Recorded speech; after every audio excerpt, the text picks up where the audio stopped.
Hello, and welcome to Mindset Mondays with DTK. This is episode number 126 in an ongoing live broadcast series of folks designed for folk who have a growth mindset or those who'd like to create one. Designed for folks who are really dedicated to becoming better at being who they are at their core, rather than being distracted by merely getting better at doing what they do. And as of this week, this broadcast is now going out not just on Facebook, but also live on YouTube. So welcome to the folk who are joining in the morning from YouTube. So comments you see, you'll see it on whichever platform you're on. So this is an interesting week. It was one of those epiphanies that's brought up that came to me during a coaching with one of my clients. And so when I saw the quote that we're going to be playing with today, the line that came up for me was, I see blind people everywhere. Now, and I know that because I actually am one of them. Now, this is more than just a good movie reference, because I love that. This is more than just a pulp culture playground.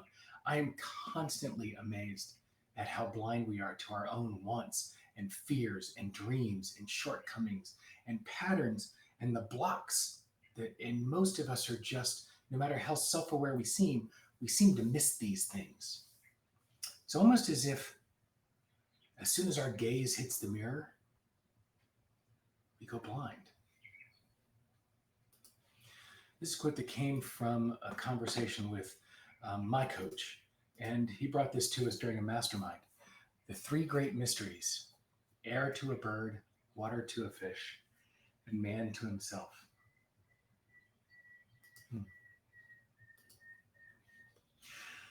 A client recently shared with me that her husband and her daughter were at each other, and I could even hear them on one of our calls in the background. And at the core, her husband was trying to control in their child that very thing over which he had no control of in his life. And immediately, it was one of those moments where I had to be really present in the coaching, because I immediately realized that, man, I had been that dad, and for a very, very long time. I raged when I saw in my eldest the very things that I struggled with accepting in myself.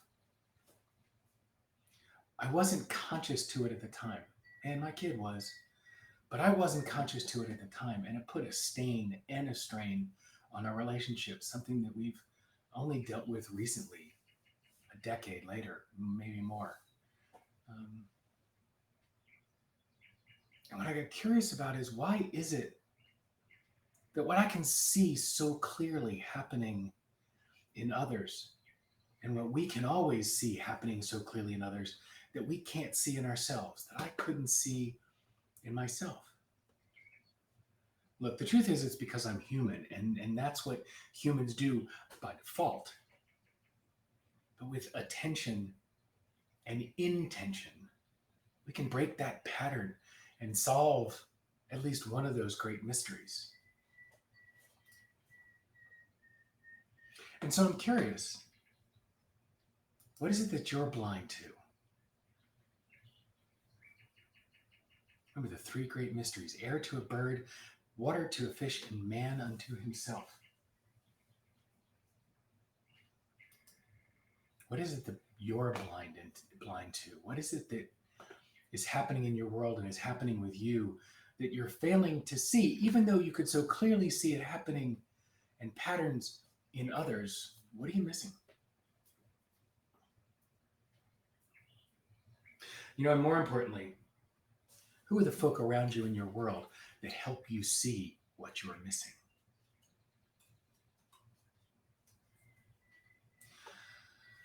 One of the things I've said over and over and over and over again, and if you're a coach, oh my God, you've heard me say this, but I'm going to say it again. Best kept secret in personal development is coach training. Man, the first coach that I worked with, a guy named Paul O'Connor, was the first coach I had. And then Alfred Depew. And then during my certification, I worked with Laurie Schneider. And God, there have been so many other coaches I worked with along the way. Jennifer is 201, every single coach that I've worked with, I've had the same experience. They point out to me things that, oh my God, they're so blatant and obvious to the folk around me, but I was completely blind to. Asking me the questions that surface the things that I've been blind to, that open me up to my blind spots. Right, Lawrence? Oh my God. Yes, need blind spot indicator like in the new cars. Mine would be going off all day. And Dwayne, like you've got a therapist who's a mirror for you. One of the ways I describe coaching is I have the best job in the world. My job is nothing more than reflecting the system back to itself, holding up a mirror that's clear and clean and not distorted to help people see who they are. And what my coaches have done for me is I think we all have a circus mirror, a Coney Island Funhouse mirror reflection of ourselves. I know that mine, for some folks, when they see themselves in the mirror, they don't see their body. They see a fat version of their body or an unattractive version of their body, or they have an unhealthy, distorted reflection of themselves. And I have all my saboteurs and all that language in my head. I have a distorted view of myself. And my work is constantly peeling off that distortion of myself and trying to see myself for who I truly am. And Eric Schmidt, used to be the chairman and CEO of Google, when he was interviewed by Fortune, but the best advice he ever got, he said, have a coach. And he said, because people are really bad at seeing how they show up in the world. And a coach is really good for reflecting that back, because like my coaches did for me, they take that distorted, warped mirror and pull it straight so that I've got a clear, truthful reflection back of who I'm being and how I'm showing up. And no. This, don't get me wrong, this is not a pitch about coaching. This is about the people in my world who have been the reflection back for me and helped me see those blind spots. Elaine is like that for me. Now, I'm a stubborn shit. There are times where I won't hear it from her because I have all these stories wrapped up. But yes, even Elaine is a great mirror for me to reflect back how I'm showing up and help me see the blind spots. Oh my God, all three of my kids are as well. Who are the people in your world that are that mirror for you? Who are the folk in your world that help you see your blind spots and help you see how you're showing up and allow you to make different choices? One of the reasons I'm part of the mastermind that I'm part of is I've got a room full of 26, 27 other people who call me on my shit. I've got some friends who are willing to name what's going on. And I've got some colleagues that have become friends who are incredible at calling me on my shit. In fact, I spend every other Monday night for 2 hours on the phone with a tight group of folk who, that's who we are for each other. And I think what I want to bring to the surface here is you can solve one of these mysteries. You can't help a bird understand air. You can't help a fish understand water. But you can be there for those around you in your world and help them understand themselves, and they for you. There's one of these mysteries that you can solve. A human unto themselves.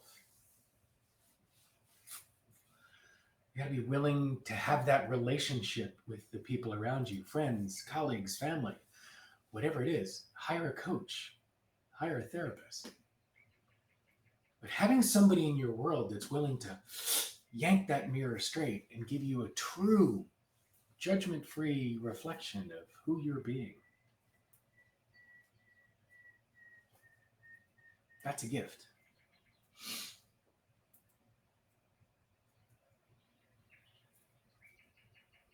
Individuals, professionals, community, surround yourself with people who don't let you get away with your shit. I have. And I still struggle with it. Pay a lot of money every year, and I spend a lot of time and effort and energy to surround myself with people who will call me on it. I still fight it. I'm still human. But the beautiful thing is, I'm doing the work. And and I want to offer that this time of uncertainty and constantly changing landscape and changing guidelines for when we're, let's just say, the changing landscape and guidelines. Now's time to double down on doing the work on yourself. Spend time doing the things that help you grow, that help you shift, that help you change your attention and put intention on the things you want to change. This is a great time, as Dwayne said in the comment, to getting back into meditation or starting it. Meditation also helps me observe me in a more honest way. Thank you, Dwayne. And you know what? There's a website and there's a concept behind it. The website's 1 Minute Meditation. Getting into meditation is not some long, arduous task. Yes, it's a discipline that become a lifelong study and habit. Fine. But you don't start off with a 13-day silent meditation retreat. You start off small and build the muscle.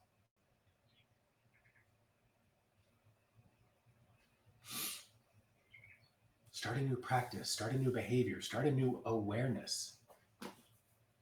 And I'll challenge the folks who are listening to this live and the folks that are going to be listening to this on the recording and as it's posted on the website and as you come to the Facebook community, I'm going to challenge you to go to a website called Positive Intelligence, positiveintelligence.com.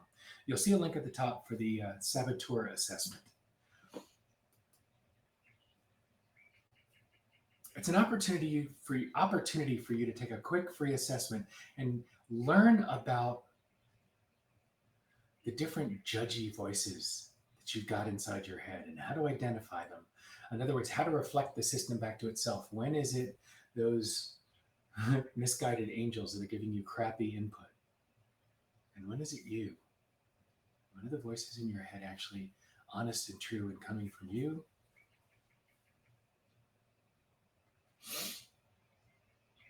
And it's a chance for you to unpack and learn. So I challenge you to go to positiveintelligence.com and take the saboteur assessment. More than happy to have a conversation with you about the results as well. I'm working with Shazad Shamin right now, the man who built that body of work over the last 20 years. It's a chance for you to be that mirror, to reflect the system back to yourself and start to better understand yourself. Because when you put your attention on yourself and what's going on inside, then you can set an intention about you want to be different. And yes, Mary Virginia, when you're pulled in so many directions, it's very hard, nigh on impossible, to focus on what's true and real and not get caught up in operating in default mode. So this week, it's an opportunity to solve one of the 3 great mysteries.